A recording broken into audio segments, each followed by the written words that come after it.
for more than a century are making a change. Washington's football team did that last year. They were the Washington Redskins. As you might imagine, reaction to the change is, shall we say, mixed. Joined now by comedian and Ohio native Michael LOFTUS. Michael, appreciate it. Forgive me, I would have thought you would have had a Cleveland Guardians jersey on for us. You know, they were sold out.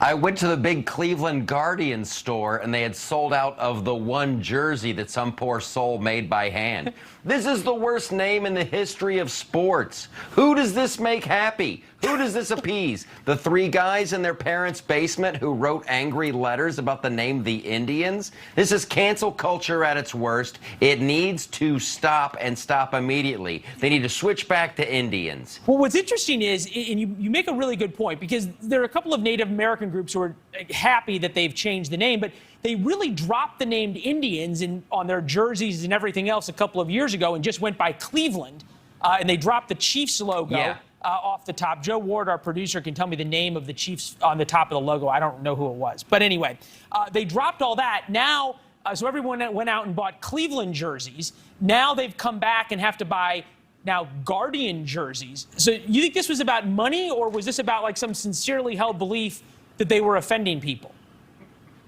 Well, the only thing that the owners in Cleveland are doing with Guardians, they are guarding their wallets. They are guarding the bottom line. They don't care about the sport. They don't care about the fans. They just care about making their money. We're showing while you're talking about this, we're showing all the new merchandise that shockingly made it onto the website just as they announced the new name. Right.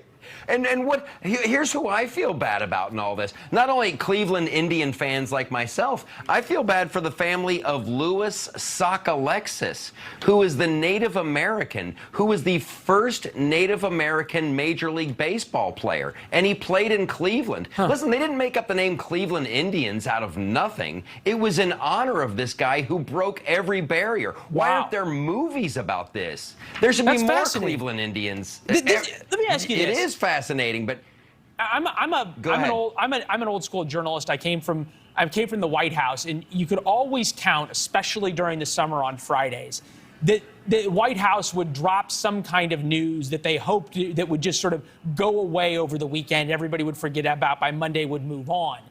You've got the Olympic opening ceremonies tonight. You have the NHL draft tonight. You think this was what we used to call the Friday news dump by the Cleveland Guardians, Indians baseball team? I think with an aim like that, you are dead on, my man. You are dead on. With that kind of aim, you should be a starting pitcher for the Guardians. They're completely trying to bury this story. But unfortunately, I think only 4 people are going to be watching the Tokyo Olympics. The Olympics, the opening ceremony, where interpretive dance goes to die. Yeah, well, we've been doing that story. I want to get back to the Olympics here in a minute. Before I do that, though, they announced it by having Tom Hanks introduce the Guardians. Take a listen. We are loyal and proud and resilient. We protect what we've earned and always defend it. Together, we stand with all who understand what it means to be born and built from the land. Because this is the city we love and the game we believe in. And together, we are all Cleveland Guardians. All of us? Listen, you've got a PR disaster. When you have to trot out Tom Hanks to try to convince you we are loyal, we are Cleveland, that's something you do when you're incredibly disloyal.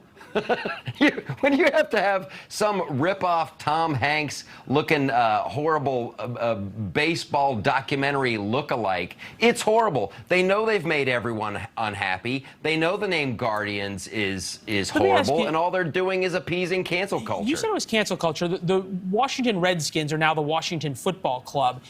Are we getting to the point, though, that if you show up this isn't an explicit message, it's an implicit message.